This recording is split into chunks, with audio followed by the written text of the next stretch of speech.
नमस्कार दोस्तों, कैसे हैं आप लोग। इस चैप्टर में फ्रेंड्स हम लोग मार्केट्स के बारे में समझने की कोशिश करेंगे। देखिए यहाँ पे ये जो आपके सोशल और पॉलिटिकल लाइफ की जो किताब है, इसका जो चैप्टर नंबर 7 है, ये बताएगा कि कैसे हम लोग जहाँ पे रहते हैं उसके बगल में हम लोग को किस किस तरीके के मार्केट्स देखने को मिलते हैं, उन मार्केट्स में चीजें कौन कौन से दामों पे बिकती है और किस तरीके से उस सप्लाई चेन को हम लोग समझेंगे। जिस तरीके से वो चीजें मार्केट में आ रही हैं, जहां पे वो बन रही हैं वहां से वो मार्केट में आ रही हैं, उनको बेचने में उस दुकानदार का कितना पैसा खत्म हो रहा है, क्या उस पैसे की वजह से, उस इनिशियल इन्वेस्टमेंट की वजह से किसी एक चीज के फाइनल दाम पे कितना फर्क आता है। तो ये सारी चीजें हम लोग यहाँ पे कनेक्ट करके देखेंगे। बहुत इंपॉर्टेंट चैप्टर फ्रेंड्स, हमारी जनरल अंडरस्टैंडिंग के पर्सपेक्टिव से बहुत इंपॉर्टेंट है। तो जो कॉम्पिटिटिव एग्जाम की तैयारी करते हैं वो तो देख ही सकते हैं, और साथ साथ जो लोग कह सकते हैं कि क्लासरूम एजुकेशन के लिए पढ़ रहे हैं वो भी इस चैप्टर को ठीक से देख सकते हैं। शुरू करने से पहले बता दूं फ्रेंड्स कि आप वीडियो को लाइक कर दें और फिर फटाक से आगे बढ़ते हैं। हम लोग लाइक कर देंगे तो ये जो मेरा वीडियो है इसको यूट्यूब अपने एल्गोरिथम्स में ज्यादा प्रमोट करेगा, और साथ साथ इन एनसीईआरटी की किताबों को आप एनसीईआरटी की साइट से डाउनलोड कर सकते हैं। लिंक नीचे दिया हुआ है, डाउनलोड करके पढ़िए फ्रेंड्स, बहुत ही अच्छी किताबें हैं। अब देखिए सामने स्क्रीन में बहुत सारी चीजें दिखा रखी हैं अलग अलग, जैसे कि एक टेस्टर है, ये ऐसे पेचकस भी ये यूज हो सकता है। फिर यहाँ पे आपको चप्पलें दिखनी है, घड़ा दिख रहा है, कुछ पहनने वाले जो हार गले में चीजें होती है, सीडी, शार्पनर, ठीक है। फिर यहाँ पे कुर्सी है, ये पंच करने वाला है, ये माउस है, ये केले हैं, ये कुछ पैकेट है आटा या चावल का। तो इस तरीके की चीजें हम लोग नॉर्मली खरीदते हैं। तो भाई हम लोग मार्केट जाते हैं, मार्केट में सब्जियां हो गया, साबुन, टूथपेस्ट, मसाला, ब्रेड, राइस, दाल, क्लॉथ, नोटबुक, बिस्कुट, ये सब हमारे रोजमर्रा की चीजें हैं, ठीक है। और जब हम अपनी रोजमर्रा की चीजों की लिस्ट बनाते हैं, मान लीजिए कभी आप एक हफ्ते में या 2 हफ्ते बाद शॉपिंग करने जा रहे हो, तो ऐसा होगा कि बहुत सारी चीजें घर में खत्म हो जाती हैं, तो लिस्ट होती है काफी लंबी हो जाती है। इनको जब हम बाहर खरीदने जाते हैं तो बहुत अलग अलग प्रकार के मार्केट से खरीदते हैं। इनको हम अपने घर के पास की दुकानों से भी खरीद सकते हैं। हो सकता है हमारे घर के पास से कोई रेडी वाला अपने सर पे एक बक्सा लेके जा रहा हो जिसमें ये सब चीजें हो, वहां से खरीद सकते हैं। एक किसी बड़े शॉपिंग कॉम्प्लेक्स से जाके खरीद सकते हैं, ठीक है। ग्रोसरीज के लिए आजकल एक चीज चल रही है, डी मार्ट। तो डी मार्ट में चीजें थोड़ी सस्ती मिलती हैं और भाई बल्क में मिलती है, तो वहां पे जाके आप खरीद सकते हो। एक वीकली मार्केट होता है, वहां पे जाके खरीद सकते हो। डी मार्ट जो छोटे छोटे शहर हैं वहां नहीं मिलेंगे, डी मार्ट आपको बड़े शहरों में ज्यादा मिलते हैं, ओके। तो छोटे शहरों में वीकली मार्केट होते हैं, वहां पे जाके आप चीजों को खरीद सकते हैं। अब हमको समझना यह है कि भाई चीजों को खरीदने वालों का नेचर, चीजों को बेचने वाले का नेचर, कैसे ये चीजें पहुंची उन मार्केट्स में जहां पे लोग जाके इनको खरीदेंगे, और इस पूरे प्रोसेस में किस तरीके की प्रॉब्लम्स इन्वॉल्व है, ये सारी चीजें हम लोग यहाँ पे देखने की कोशिश करेंगे। देखिए बहुत सारे मार्केट्स दिख रहे हैं फ्रेंड्स, ये आपको स्ट्रीट हॉकर्स दिख रहे हैं। स्ट्रीट हॉकर्स क्या होती हैं, ये लेडीज हैं, ये अपने पोटले में सामान पैक करके लाएंगे। और देखिए यहाँ पे कुछ लोग नारियल बेच रहे हैं, कुछ लोग अंगूर बेच रहे हैं। तो ये कॉन्टिन्यूसली ऑन द मूव होते हैं, ठीक है। कभी कभी ये इसी एक जगह पे परमानेंटली बैठेंगे, कभी कभी अगर वीक में आ रहा है तो एक बार बैठेंगे, और ये पूरा अपना पोटला उठा के किसी और जगह जाके वहां पे भी चीजों को बेच सकते हैं। फिर यहाँ पे आपको किताबों की दुकान नजर आ रही है, ये किताबों की दुकान आपको रेलवे स्टेशन के बगल में और किसी बिजी मार्केट में बहुत सारी ऐसी किताबों की दुकानें हमें दिख जाती हैं। नीचे आते हैं, ये कपड़ों की दुकान नजर आ रही है। तो इस तरीके की बहुत सारी दुकानें हम लोग को यहाँ पे मिल रही है। यहाँ पे देखिए super store, big market, big basket, या फिर कहते हैं ना कि जो आपका बिग मार्केट टाइप्स के होते हैं, जो बड़े बड़े जहाँ पे बल्क में शॉपिंग होती है, बिग बाजार टाइप की, कुछ उस तरीके का दिख रहा है आपको। यहाँ पे ये पर्सन दूध और डेयरी प्रोडक्ट्स को बेच रहा है, यहाँ पे हैंडीक्राफ्ट्स बिक रहे हैं। तो इस तरीके की बहुत सारी अलग अलग दुकानें आपको मार्केट में दिखती हैं। अब वीकली मार्केट की खास बात करते हैं। देखिए वीकली मार्केट हर जगह पे लगते हैं, चाहे वो अर्बन एरिया हो, चाहे वो सबर्बन एरिया हो, चाहे वो रूरल एरिया हो, ठीक है। वीकली मार्केट में क्या होता है फ्रेंड्स कि इसे वीकली मार्केट इसलिए कहते हैं क्योंकि दिन के किसी एक दिन ये मार्केट लगेगा, और चूंकि ये वीकली मार्केट आपके परमानेंट नहीं होते हैं इसलिए इनको वीकली कहा जाता है। तो कोई एक ऐसी जगह आइडेंटिफाई कर ली जाएगी, उस जगह पे वीक के किसी एक दिन ट्रेडर्स आसपास से बहुत सारा सामान बल्क लेके आएंगे, वो वहां पे अपनी दुकान लगाएंगे और फिर वहां पे दुकान में बेचेंगे और फिर वहां पे निकल जाएंगे। अब यहाँ पे हर तरीके की चीजें मिलती हैं, डेली प्रोडक्ट्स की चीजें, दूध, दही, वेजिटेबल्स, काम की चीजें, किराने की चीजें, हर चीज मिलती है इन वीकली मार्केट्स में। और वीकली मार्केट्स में जो चीजें होती है ना, थोड़े सस्ते रेट पे मिलती हैं। अब सवाल आता है वीकली मार्केट्स में चीजें सस्ते रेट पे क्यों मिलती हैं। सस्ते रेट पे इसलिए मिलती है क्योंकि फ्रेंड्स ये लोगों को वीक में एक बार यहाँ पे आना है। फिर जब वीक में ये लोग यहाँ पे आएंगे तो मान लीजिए 4 या 5 दुकान वाले इकट्ठा एक ट्रैवलर बुक करके आएंगे, तो उनके लॉजिस्टिक चार्जेस उसकी वजह से कम हो जाएंगे। फिर इन वीकली मार्केट्स वालों को इस जगह पे दुकान खरीद के नहीं लगानी, तो उस जगह पे दुकान खरीद के नहीं लगानी, बहुत ज्यादा लोगों को एक लंबे समय के लिए एम्प्लॉय नहीं करना है, उनको सैलरी नहीं देनी, तो उसके चक्कर में उसकी जो ऑपरेशनल कॉस्ट होती है वो कम हो जाती है। यानी कि उसको उस चीज को ऑपरेशनल करने में जो उसका दाम जुड़ रहा होता है वो कम हो जाता है, तो उस चक्कर में भी उनका खर्चा होता है। तो खर्चा कम होता है, तो परमानेंट बिल्डिंग्स में उनको शॉपें नहीं चलानी, इसलिए एक्सपेंडिचर कम होगा। वहां पे उनको अपनी दुकान पे बेचने का रेंट नहीं देना, इसलिए एक्सपेंडिचर कम होगा। किसी तरीके की इलेक्ट्रिसिटी नहीं जा रही, इसलिए एक्सपेंडिचर कम होगा। ज्यादातर केसेस में गवर्नमेंट को फीस भी नहीं देनी पड़ती, इसलिए भी एक्सपेंडिचर कम होगा। वहां परमानेंट एम्प्लॉयज हायर नहीं करने पड़ते, इसलिए भी एक्सपेंडिचर कम होगा। तो इन वीकली मार्केट्स में जो शॉप एनर्स हैं उनका खर्चा कम हो रहा है। अब जब वो उनका खर्चा कम हो रहा है फ्रेंड्स, तो ऑब्वियसली वो बेचेंगे भी उसको थोड़े बहुत कम दाम पे। ये जो सामान लेके आते हैं ना, ये सामान अपने घरों से लेके आते हैं। ये सारा सामान बेचने से 2-3 दिन पहले इधर उधर से खरीदेंगे, अपने घर में उसको स्टोर कर लेंगे, और जिस दिन बेचना होगा उस दिन अपने घर से सामान निकाल के सीधे जहां बेचना होगा वहां बेचेंगे और वहां बेच के निकल लेंगे। ओके, फिर ऐसे वीकली मार्केट्स में क्या होता है कि बहुत सारी भीड़ होती है, बहुत ज्यादा लोग होते हैं बेचने वाले चीजों को।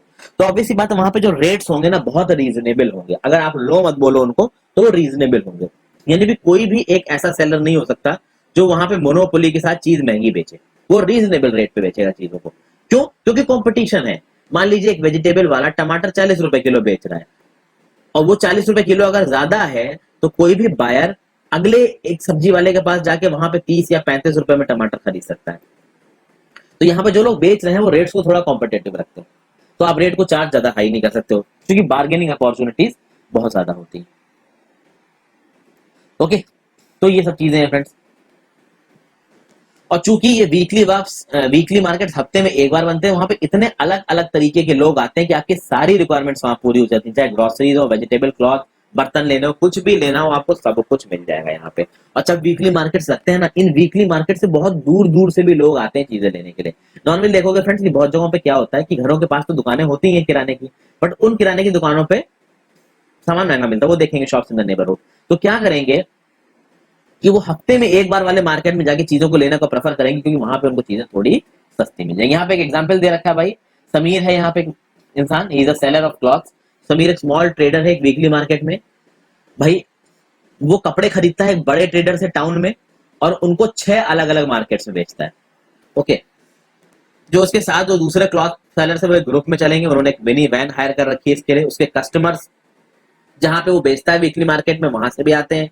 उसके पास के जो गांव है वहां से भी आते हैं। दिवाली पोंगल के टाइम पे इसकी सेल बहुत ज्यादा हो जाती है। तो ये जो समीर आदमी है ना, ये बड़े ट्रेडर से सामान को खरीदेगा और फिर जाके नीचे के लेवल में बेचेगा।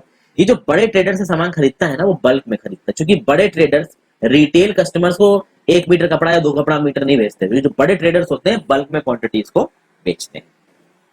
अब शॉप्स इन द नेबरहुड की बात कर लो फ्रेंड्स, तो आपने देखा weekly markets variety of goods को ऑफर करते हैं, लेकिन हम चीजों को बाकी मार्केट से भी खरीदते हैं। जैसे फॉर एग्जांपल आप दूध की बात कर लो, मिल्क की बात कर लो। मिल्क एक ऐसा प्रोडक्ट है जो कि भाई एक लिमिट से ज्यादा अगर आप घर में रखोगे खराब हो जाएगा। तो आप डेली के बेसिस पे मिल्क लाना प्रेफर करते हो, और आप घर के पास आसपास देखोगे कि मिल्क की डेयरी की कुछ डेयरीज होंगी। उसी तरीके से बहुत सी ऐसी चीज होती है, सब्जियां होती हैं, किराने की चीजें हो गई दोस्तों, आटा चावल सब कुछ आपकी जो काम की चीज है वो आसपास की जो दुकानें हैं वहां पे मिलता है। चाहे वो ग्रोसरीज हो, चाहे वो किताबें हो, चाहे वो घर के सामान हो, चाहे वो ईटेबल्स हो, चाहे वो दवाइयां हो। ओके, ये सब चीजें आपको घर के पास मिल जाती हैं। अब ये जो दुकानें होती हैं ना, ये परमानेंट शॉप्स होती हैं।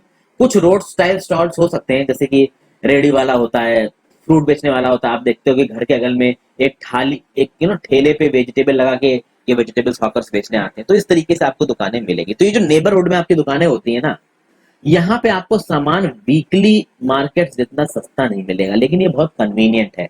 क्योंकि अगर कोई वीकली मार्केट आपके घर के पास नहीं है और डेली के बेसिस पे मान लीजिए किसी सामान की एकदम जरूरत पड़ गई, तो आप तुरंत निकल के इन दुकानों से जाके सामान ले सकते हो। तो घर के पास आती हैं, और वीक के किसी भी दिन किसी भी समय पे दिन में आप जाके सामान ले सकते हो। नॉर्मल केसेस में जो बायर है सेलर हो, वो एक दूसरे को जानते हैं, तो उधार भी चलता है। ठीक है, अब यहाँ पे सुजाता के केस में इस उधार को समझने की कोशिश करते हैं। वैसे तो उधार को समझाने की जरूरत नहीं, सबको पता ही है। तो सुजाता कविता को उनके घर से भेजा गया ग्रोसरीज लाने के लिए पास की दुकान से। ये पास की दुकान उनके घर के पास है। जो दुकान की जो लेडी है वो उनकी मम्मियों को जानती है। दुकान पे काफी भीड़ है। जब वो वहां पे पहुंची तो दुकान वाली जो ओनर है उसकी 2 हेल्पर्स भी हैं। तो जब ये दोनों लड़कियां सुजाता और कविता दुकान पे पहुंची, तो सुजाता को जो उसकी मम्मी ने लिस्ट दी थी सामान लेने के लिए, वो लिस्ट उसने दुकान के ओनर को दे दी, और दुकान के ओनर ने अपनी हेल्पर से कहा कि भैया ये सामान बांध दो। इतनी देर में कविता दूसरा सामान देखने लगी अगर कुछ जरूरत हो। ओके, तो यहाँ पे बहुत अलग अलग तरीके का सामान उसको दिखा। उसको भैया अलग अलग तरीके के डिटर्जेंट केक्स लिखे, यानी टिकिया, साबुन साफ करने वाला जो टिकिया होती है ना, वो रेन की आती है, सर्फ एक्सेल की आती है, वो सब दिखा। फिर टूथपेस्ट भी अलग अलग थे, टेल्कम पाउडर भी थे, शैम्पू, हेयर और सब अलग तरीके के अलग अलग ब्रांड्स की चीजें रखी थी। देखने में काफी अच्छी लगती है और मन भी खरीदता है खरीदने का। जब छोटे हो तो खासकर खरीदना अच्छा लगता है, भले यूज ना हो तब भी खरीदना अच्छा लगता है। 20 मिनट लगभग लग गए, ग्रोसरी सारी पैक हो गई। अब सुजाता एक नोटबुक लेके आई अपने घर से, और वो नोटबुक उसने इस दुकान के ओनर को दी। उस दुकान के ओनर ने नोटबुक में पूरा हिसाब लिखा कि भाई ये जो सामान था कितने रुपए का हुआ, 3,000 रुपए का। और उस दुकान की ओनर लेडी के पास भी एक रजिस्टर है, उस रजिस्टर ने भी उसने उस सामान की एंट्री की, क्योंकि जब महीना खत्म होगा तो ये अपने रजिस्टर से चेक करेगी, ये लेडी जो दुकान की ओनर है, कि भाई इसने कितने रुपए का उधार दिया था। और जिन घरों ने सामान मंगाया था ना, वो अपनी नेटबुक से देखेंगे और जितना सामान का टोटल अमाउंट होगा वो महीने को शुरुआत में दे दिया जाएगा। तो इस तरीके से चीजें चलती है नॉर्मल केसेस में। जब आपके घर के पास अगर कोई दुकान हो, अगर दुकान वाले के साथ अच्छी बनते हो, तो उधार वगैरह भी चलने लगता है, अगर आप टाइम पे पैसे देने वाले इंसान हो तो।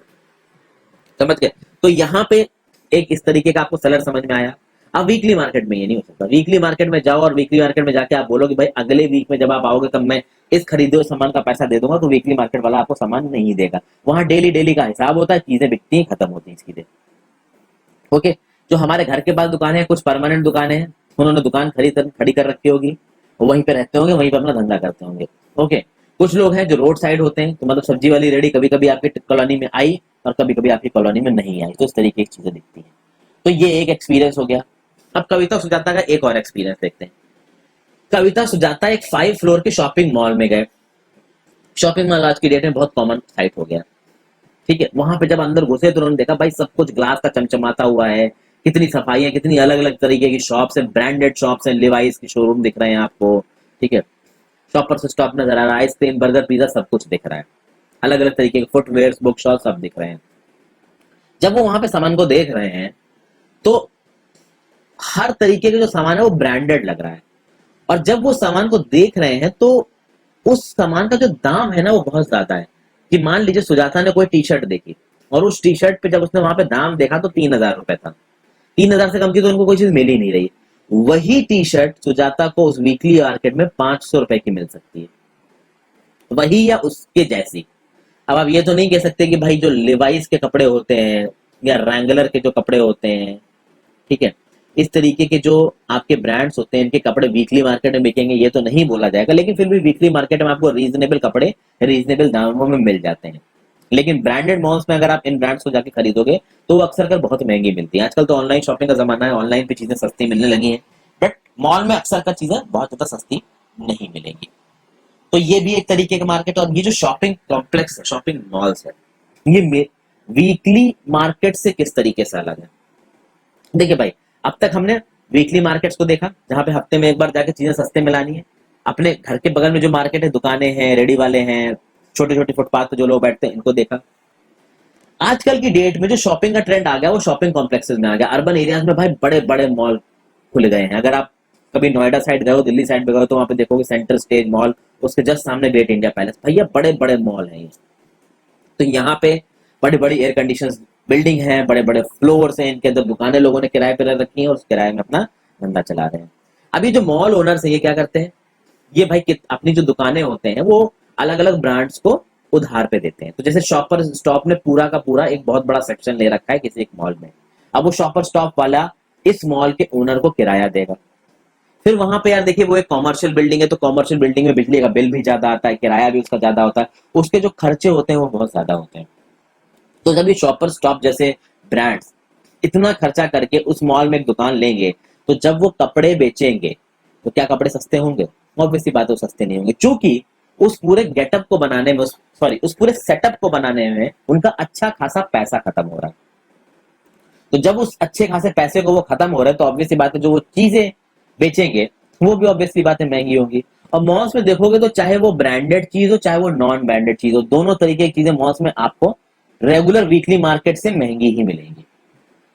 प्लस ये जो मार्केट्स होते हैं अपना, ये अपना खूब सारा एडवर्टाइजमेंट भी करते हैं, तो एडवर्टाइजमेंट के चलते भी इनके जो कपड़े होते हैं थोड़े महंगे हो जाते हैं।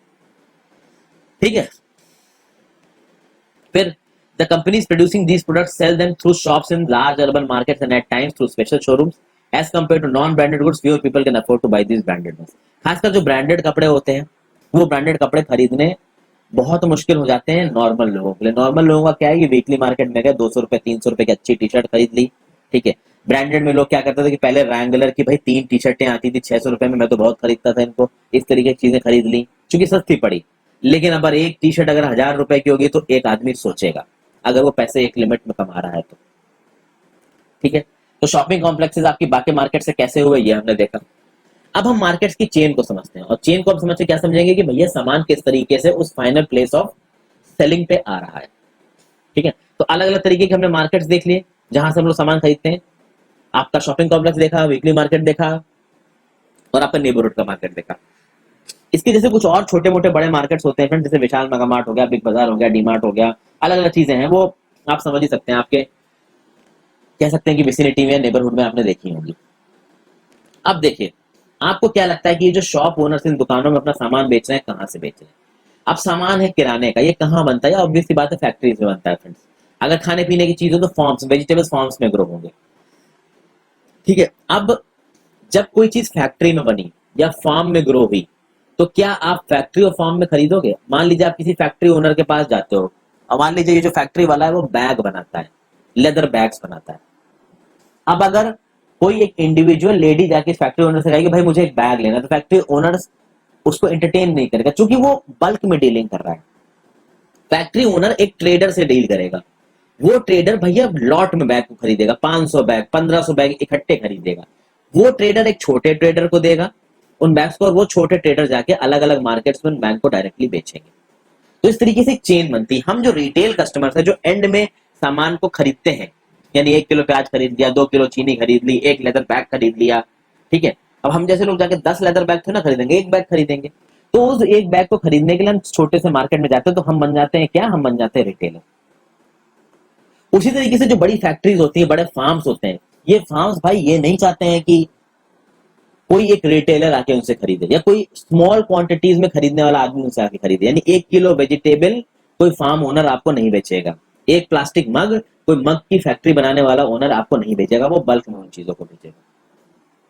इसीलिए जो लोग बना रहे हैं, जिनको आप प्रोड्यूसर्स बोलते हो, और जो लोग फाइनली कंज्यूम कर रहे हैं, जिसको आप रिटेलर्स बोलोगे, उनके बीच में कुछ मिडिल मैन होते हैं, कुछ दलाल होते हैं, जिनको बोला जाता है ट्रेडर्स। और ये ट्रेडर्स चीजें सस्ती खरीदते हैं, महंगी बेचते हैं, और उसमें अपना प्रॉफिट कमाते हैं, ठीक है। बिजनेसमैन कह सकते हो आप इनको, छोटे लेवल का। तो देखिए, the wholesale vegetable wholesale trader will not buy a few kilo vegetable. Obviously बात है, वो कुछ किलो वेजिटेबल नहीं खरीदेगा, वो 25 से 100 किलो वेजिटेबल्स खरीदेगा और जाके फिर मार्केट में बेचेगा। कोई बहुत बड़ा ट्रेडर है तो वो कहो 1000 किलो वेजिटेबल्स खरीदे, 1000 किलो आलू खरीद ले, 1000 किलो आलू को फिर वो 50-50 किलो करके छोटे ट्रेडर्स को बेचे, और फिर इन दो टर्न्स वो छोटे ट्रेडर जाके मार्केट में चीजों को बेचेंगे। तो एक लंबी चेन बन जाती है मार्केट में, और इस चेन के थ्रू एक सामान जहां से प्रोड्यूस हो रहा है और वही सामान जहां बिकेगा, इस चेन के थ्रू वो पहुंचता है। The trader who finally sells this to the consumer is retailer.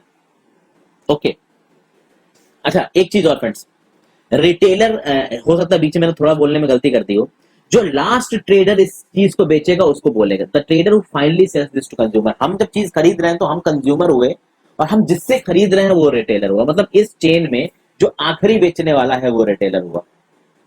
जैसे कि फॉर एग्जांपल, आप एक एग्रीकल्चर प्रोडक्ट मार्केटिंग, मतलब एपीएमसी की जो मंडियां होती है उस मंडी में गए, ठीक है। तो मान लीजिए कि नवी मुंबई की वाशी की मंडी है, उस वाशी की मंडी में आप गए। अब उस वाशी की मंडी में भी 5 अलग अलग मार्केट्स होंगे। एक मार्केट गेहूं चावल का होगा, एक मार्केट आपका मसालों का होगा, एक मार्केट आपका वेजिटेबल्स का होगा, एक मार्केट आपका फ्रूट्स का होगा। तो इस तरीके की वहां पे बहुत सारे सारे मार्केट्स होते हैं, और उन मार्केट में सब बल्क बेचने वाले आते हैं। तो मान लीजिए कोई वेजिटेबल वाला, उस मार्केट में क्या होगा कि पास के फार्म में किसी किसान ने आलू की खेती कर रखी है, तो उसने जबरदस्त तरीके से आलू उगाए और उसके 500-600 किलो आलू उगे फसल में।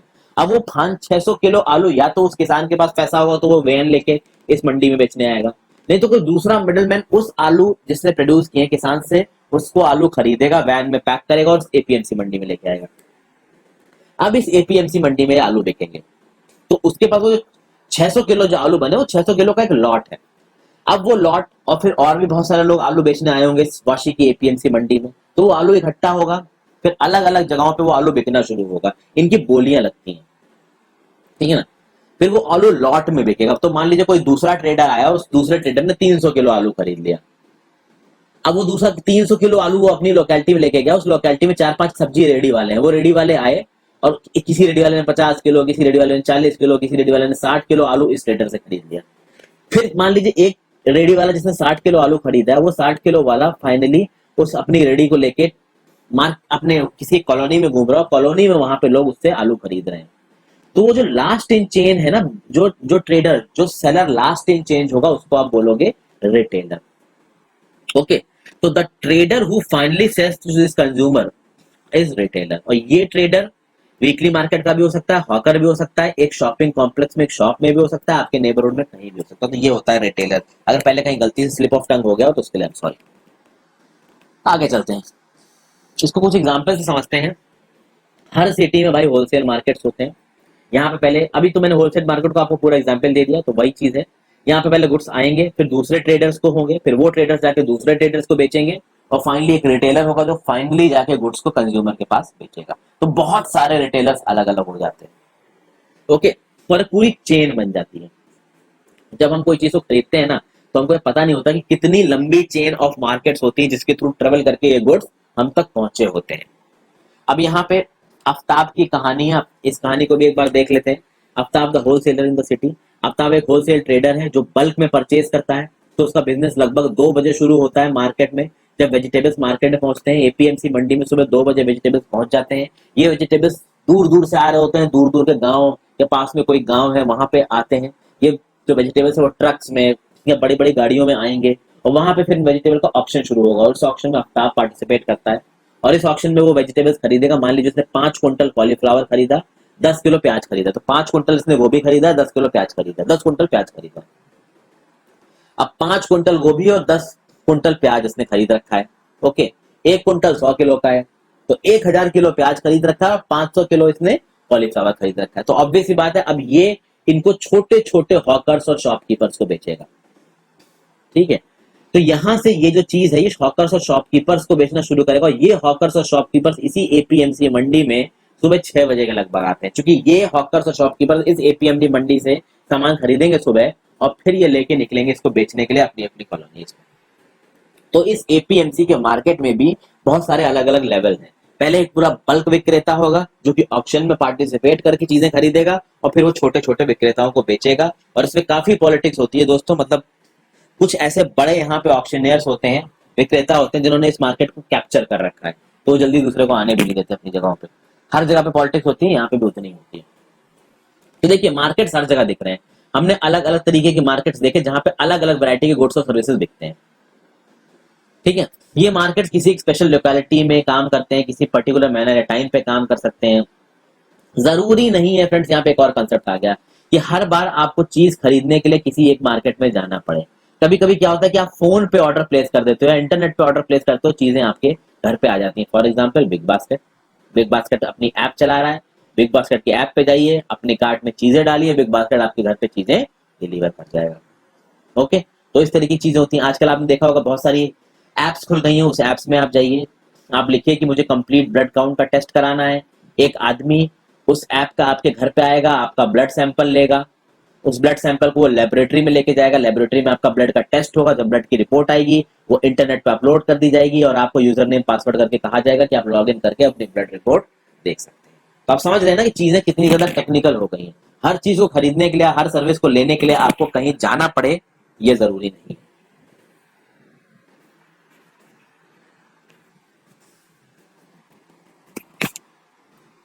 आगे बढ़ते हैं। अब तक तो जो हमने मार्केट देखे फ्रेंड्स, वो ऐसे मार्केट जो सीधे सीधे हमको नजर आ रहे हैं। कुछ ऐसे मार्केट्स होते हैं जिनके बारे में हम ज्यादा अवेयर ना हो। ठीक है, जैसे कि a large number of goods are bought sold that we don't use directly. For example, a farmer uses fertilizers to grow crops, purchases from special shops in the city, intern get them from factories, a car factory, engine gears. क्या बोल रहा है बताइए। देखिए, आप market से सब्जियां खरीद रहे हो, जाके आलू टमाटर प्याज ये सब चीजें खरीद रहे हो। उस सब्जियों को उगाया किसने? किसान ने उगाया।